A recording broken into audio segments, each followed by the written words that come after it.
Voilà, chers frères et sœurs, soyez abondamment bénis, que la grâce de notre Seigneur Jésus soit avec vous.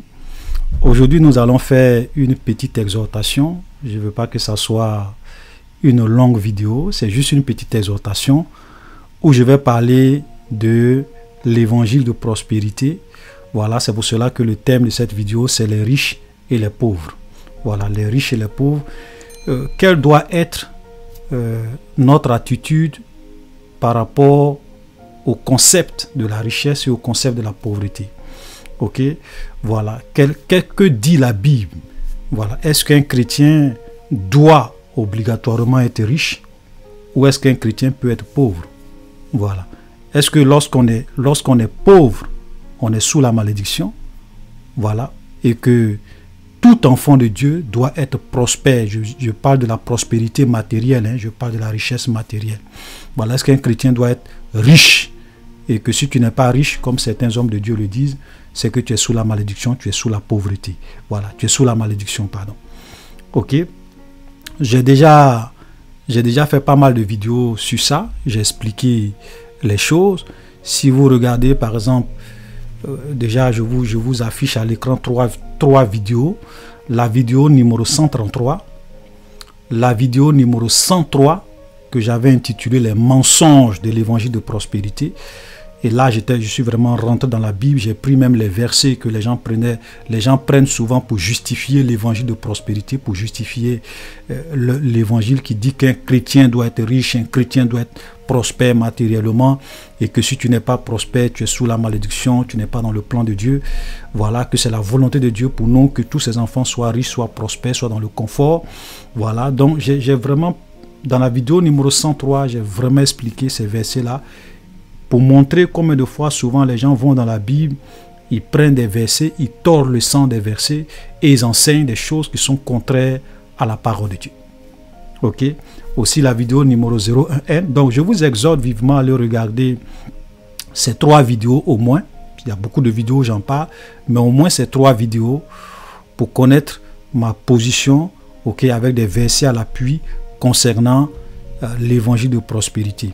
Aujourd'hui, c'est juste une petite exhortation que je voulais faire pour encore insister et vous faire comprendre un certain nombre de choses pour que les gens ne vous embrouillent pas, les gens ne vous trompent pas, pour que vous puissiez vraiment avoir la bonne attitude, la bonne position biblique, ok, concernant la richesse et la pauvreté. C'est très important. Parce que souvent, quand tu dis aux gens que tu es contre l'évangile de prospérité, automatiquement les gens pensent que tu es en train de dire par là qu'un chrétien doit être pauvre. C'est-à-dire que pour eux, celui qui est contre le fait qu'on dise qu'un chrétien doit être riche, il est pour qu'un chrétien doit être pauvre. Voilà. C'est-à-dire que si tu ne crois pas qu'un chrétien doit être pauvre, c'est que tu crois qu'un chrétien doit être... Pardon, si tu ne crois pas qu'un chrétien doit être riche, c'est que tu crois qu'un chrétien doit être pauvre. Alors que ce n'est pas ça, la vérité biblique. Voilà, donc nous allons essayer vraiment d'expliquer, voilà, en quelques minutes, ce que la Bible nous dit, ou bien qu'est-ce que nous pouvons, lorsque nous lisons la Bible, quelle est la vérité qui se dégage, ok, de toute la Bible concernant les riches et les pauvres. Lorsque nous lisons la Bible, et je pense que la plupart d'entre vous, vous l'avez certainement remarqué, c'est que il y a des gens qui craignaient Dieu qui étaient très riches.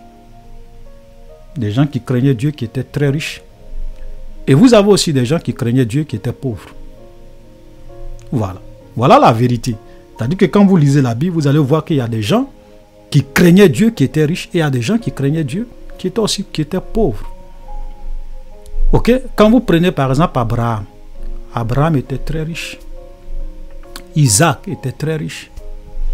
Jacob était très riche. Même Job était l'homme le plus riche de sa région et même de son pays, de sa nation. Job était l'homme le plus riche de sa nation. Quand vous lisez le premier chapitre de Job, vous comprenez déjà que Job était quelqu'un d'immensement riche. Mais ce monsieur qui était immensement riche était quelqu'un qui craignait Dieu, était un vrai enfant de Dieu, un vrai serviteur de Dieu. Voilà. Voilà. Donc, on peut être chrétien et puis être riche. Ça, c'est l'Ancien Testament. Et même quand on vient dans la Nouvelle Alliance, il y avait des chrétiens qui étaient riches. Voilà. Je vous donne par exemple un exemple simple. Quand vous lisez Matthieu 27, le verset 57, voilà ce que la Bible dit. Le soir étant venu, arriva un homme riche. Écoutez très bien, arriva un homme riche d'Arimathée, nommé Joseph, lequel était aussi disciple de Jésus. Il alla vers Pilate et demanda le corps de Jésus, et Pilate ordonna de le remettre. Donc voilà un disciple. C'est vrai, il n'était pas parmi les 12 disciples de Jésus, mais il était disciple de Jésus.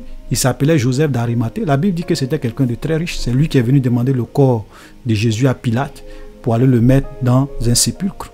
Voilà, voilà. Donc, voilà quelqu'un qui était disciple de Jésus et qui était riche. Amen. Et même quand nous lisons 1 Timothée 6, le verset 17, l'apôtre Paul dit à Timothée, recommande aux riches du siècle présent. Voilà. Quand il dit recommande aux riches du siècle présent, il est en train de parler des chrétiens qui étaient riches. Voilà. Les chrétiens qui étaient riches. Ça veut dire qu'on peut être chrétien et puis être riche. Voilà. Donc, ça c'est une vérité que nous devons comprendre.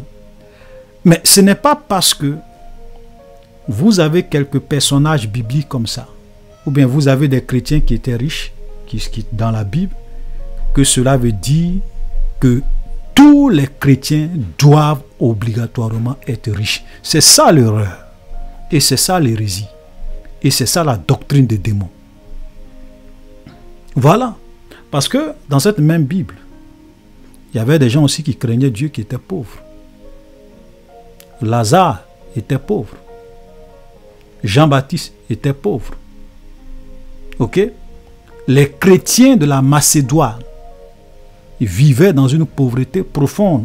Et on trouve cela dans 2 Corinthiens chapitre 2 Corinthiens, je vais lire ça rapidement, 2 Corinthiens chapitre 8.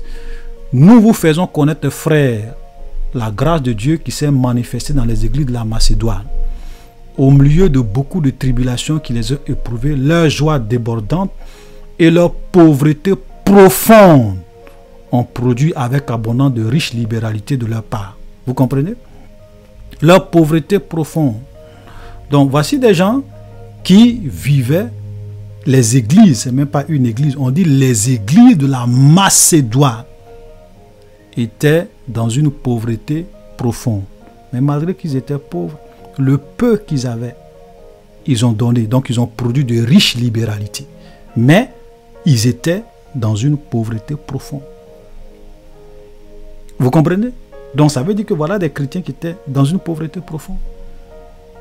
Et même quand on lit dans Apocalypse chapitre 2, le verset 8 à 29, quand Jésus parle de l'église de Smyrne, il dit, je connais ta pauvreté, bien que tu sois riche. C'est-à-dire que c'est vrai, quand on te regarde physiquement, tu es une église pauvre, mais pour moi, Jésus, tu es riche. Amen. Voilà. Donc, on peut être physiquement pauvre et puis être un vrai chrétien. Même Jésus lui-même, Jésus n'était pas riche, Jésus était pauvre. Et souvent quand on dit aux gens que Jésus était pauvre, ça les choque parce que les gens pensent que quand on parle de pauvreté, c'est toujours des gens qui mendient leur pain, des gens qui n'arrivent même pas à se nourrir, des gens qui sont affamés, des gens qui n'ont rien, qui ne peuvent même pas joindre les deux bouts. Frère, c'est pas ça la pauvreté. Parce que même moi-même, je suis pauvre. Je ne suis pas riche. Parce que c'est vrai que je travaille. Ok, j'ai un salaire qui me permet de vivre, de m'occuper de ma femme, de mes enfants, de vraiment payer mon loyer, de vraiment vivre à l'aise, si je peux m'exprimer ainsi, de vraiment avoir un certain confort. Ok, mon salaire me permet d'avoir un certain confort. Mais je suis pauvre. Pourquoi? Parce que si je perds mon travail aujourd'hui, peut-être que le peu d'économie que j'ai, ça va me permettre de vivre juste 6 mois, 1 an, 2 ans, peut-être même si c'est trop 3 ans. Vous comprenez? Mais après 1 an, 2 ans, je vais tomber dans la précarité. Donc les gens souvent qui travaillent, qui ont du boulot, qui ont des voitures, qui ont un salaire à la fin du mois, Ils pensent qu'ils sont riches. Vous êtes pauvres. Vous êtes des pauvres. C'est-à-dire que si on doit catégoriser riches et pauvres, vous êtes dans la catégorie des pauvres. Parce que même dans la pauvreté, vous avez différents degrés de pauvreté. Et dans la richesse aussi, vous avez différents degrés de richesse. Quand on dit quelqu'un est riche, est prospère, c'est quelqu'un qui peut vivre pendant 10 ans sans travailler. Il peut vivre pendant 20 ans sans travailler. Quelqu'un qui est un multimilliardaire, il peut arrêter de travailler, aller s'asseoir chez lui à la maison. Il va vivre normalement jusqu'à sa mort. C'est ça, on dit quelqu'un de riche. C'est pas... Voilà. Même vous avez des gens même qui ont des sociétés, qui ont des milliards. Mais si leur société fait faillite, mais les gens vont aller bloquer leur compte parce qu'ils sont endettés. C'est-à-dire que c'est vrai qu'ils sont riches, dans leur compte est fourni, mais la société dont ils sont les directeurs, ok, ce sont des sociétés qui vivent parce qu'ils ont pris des dettes pour monter la société, pour faire tourner la machine, ok, et ils remboursent. Mais si la société fait faillite aujourd'hui, les gens vont aller bloquer leur compte bancaire, les milliards qu'ils ont en banque. Donc si la société fait faillite, eux aussi ils vont faire faillite. Voilà. Donc la notion de la richesse et de la pauvreté, c'est vraiment relative. Souvent des gens qui se considèrent comme riches, en fait ils sont pauvres. Voilà. Donc moi je ne peux pas même si je ne mendie pas mon pain, je ne peux pas me considérer comme riche. Je suis un pauvre parce que si je perds mon travail aujourd'hui, peut-être mes économies maximum 1 an, 2 ans pour vivre de cela. Après ça, je n'ai plus d'argent. Voilà. Donc quand on dit Jésus est pauvre, ça ne veut pas dire que Jésus allait mendier du pain. Non. Jésus n'était pas riche. Moi je ne suis pas riche, je suis un pauvre. Donc quand on dit Jésus était pauvre, quand on dit les disciples de Jésus étaient pauvres, ça ne veut pas dire que c'est des gens qui mendiaient leur pain. Voilà. Mais je veux dire, si on fait un classement riche-pauvre, on les met dans la catégorie des pauvres. Voilà. Même la classe, ce que les gens appellent généralement la classe moyenne. C'est une classe moyenne, mais c'est une classe pauvre. Les vrais riches, ce sont des multimilliardaires. Des gens qui ont des milliards, qui peuvent vivre pendant 10 ans, 20 ans, 100 ans, sans même travailler. Parce qu'ils ont l'argent. Voilà. Donc, frères, faisons beaucoup attention. La doctrine, ce qui est biblique, et ce que nous pouvons dire à la lumière de la parole de Dieu, voilà, et que nous retrouvons dans la Bible, c'est qu'un chrétien peut être riche. Un chrétien peut être pauvre. Mais celui qui vient dire qu'un chrétien doit être riche, c'est un menteur, il est déséquilibré. Celui aussi qui vient dire qu'un chrétien doit être pauvre, c'est un menteur, il est déséquilibré. Voilà.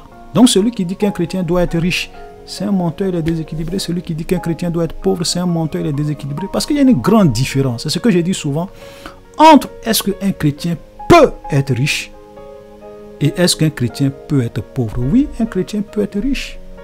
Il y a plein d'exemples dans la Bible. Un chrétien aussi peut être pauvre. Il y a plein d'exemples dans la Bible. Voilà. Parce que Dieu n'est pas venu dans ce monde. La mission de Dieu, ce n'est pas de faire de tout le monde des multimilliardaires. Jésus n'est pas venu nous sauver de notre pauvreté matérielle pour que nous soyons des multimilliardaires matériellement. Ok? Mais il est venu nous sauver pour nous envoyer, pour que nous soyons sauvés de la mort éternelle et qu'un jour nous puissions être avec lui dans le royaume, dans le paradis de Dieu. Voilà notre finalité, voilà l'objectif premier de Dieu. Voilà l'objectif fondamental de Dieu. Voilà, c'est pour cela que Jésus a dit que certes, il est un homme de gagner le monde entier s'il perd son âme. Donc Jésus est venu premièrement pour sauver notre âme de la mort éternelle. Jésus n'est pas venu pour nous sauver de la pauvreté matérielle. Ce n'est pas ça son objectif. Il peut nous bénir, il peut nous rendre riches, il peut nous donner le matériel, s'il le veut. Ça, c'est sa volonté. Mais ce n'est pas son objectif. Donc, on peut être pauvre et être un vrai chrétien. On peut être aussi riche et être un vrai chrétien. Voilà. Parce que quand vous regardez même l'histoire de l'Église, vous allez vous rendre compte que beaucoup de chrétiens étaient des gens pauvres. Ils étaient persécutés, tués, maltraités pour leur foi. Allez-y un peu, frère, je vous exhorte, allez-y un peu faire des recherches sur l'histoire de l'Église, des chrétiens de l'Église primitive. Comment ils ont souffert. Ce n'est pas des gens qui étaient là, qui cherchaient à vivre une vie de confort, de prospérité, et que s'ils n'étaient pas riches, c'est que Dieu ne les aime pas, ils ne sont pas dans la volonté de Dieu. Vous pensez que tous nos frères qui sont aujourd'hui dans les pays arabes qu'on persécute, tous nos frères en Christ qui sont en Chine qu'on persécute, d'autres même qu'on tue, qu'on met en prison, vous pensez que eux aussi, ils ne veulent pas vivre dans le confort, dans la richesse matérielle? Est-ce que nous, on est plus chrétiens que eux? Donc Dieu nous aime par rapport à eux. Donc Dieu lui veut que nous, on soit riches. Eux, Dieu ne veut pas qu'ils soient riches. Non. Dieu, il est souverain. Il peut faire de toi un multimilliardaire. Voilà. Parce que, comme je le dis souvent, j'ai dit, la richesse et la pauvreté, ça dépend de beaucoup de choses. Voilà. Si toi, Dieu t'a fait la grâce, tu es né dans une famille, tu as fait de grandes études, tu as peut-être, même si tu n'as pas fait de grandes études, au moins, Dieu t'a donné une idée. Tu as monté une affaire, tu as monté une entreprise, ça a prospéré. Aujourd'hui, tu es multimilliardaire. Frère, il faut dire Dieu merci. Gloire à Dieu. Maintenant, si tu es un autre frère, peut-être qui n'est pas allé loin dans les études, voilà, qui est né dans une famille pauvre, qui se bat, il fait ce qu'il peut. Voilà, parce que même là, Dieu n'aime pas les paresseux. C'est pour cela que Paul même disait que celui qui ne travaille pas, qui ne mange pas non plus, ça veut dire que Dieu nous encourage à travailler avec nos 10 mains, à entreprendre tout ce que nous pouvons faire pour nous en sortir dans la vie, pour que nous puissions vivre en paix. Mais il peut arriver que, oui, peut-être c'est vrai, je travaille, je fais ce que je peux, mais je ne suis pas un multimilliardaire, j'ai juste le nécessaire pour vivre. Gloire à Dieu. Le plus important, c'est que je suis un enfant de Dieu. Si je quitte ce monde, je vais à la rencontre de mon Père pour le repos éternel. Frère, voilà vraiment ce qui est important, ce qui est essentiel pour le chrétien. Tant que nous sommes dans ce monde, nous devons travailler.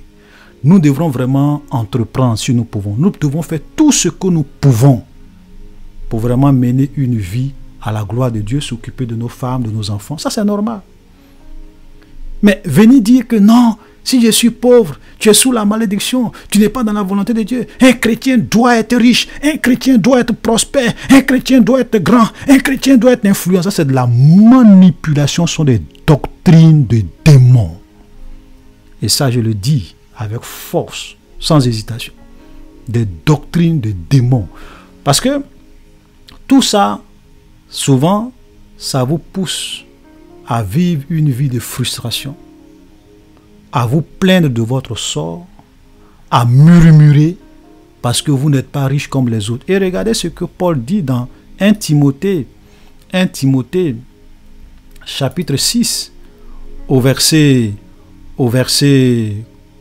6, il dit: c'est en effet une grande source de gain que la piété avec le contentement, car nous n'avons rien apporté dans le monde et il est évident que nous n'en pouvons rien apporter. Verset 8, si donc nous avons la nourriture et le vêtement, cela nous suffit. Amen. Voilà la mentalité des chrétiens de l'église primitive, des apôtres. C'est-à-dire que nous, on se contente de ce que Dieu nous donne. Si on a la possibilité de travailler pour être riche, on le fait. Si on a la possibilité d'entreprendre pour accroître notre revenu, on le fait. Mais nous n'allons jamais vendre notre âme ou violer les lois de Dieu, les principes de Dieu, parce que nous voulons être riches par cupidité. Non. Si donc nous avons la nourriture et le vêtement, cela nous suffit. C'est l'essentiel. Si nous avons le nécessaire pour vivre, cela est déjà suffisant. Vous pouvez lire par la suite, c'est là qu'il dit que l'amour de l'argent est la racine de tous les maux. Car, et il le dit clairement, hein, je vais lire un peu, il dit, si nous avons la nourriture et le vêtement, cela nous suffit. Mais ceux qui veulent s'enrichir tombent dans la tentation, dans le piège et dans beaucoup de désirs insensés et pernicieux qui plongent les hommes dans la ruine et la perdition, car l'amour de l'argent est une racine de tous les maux.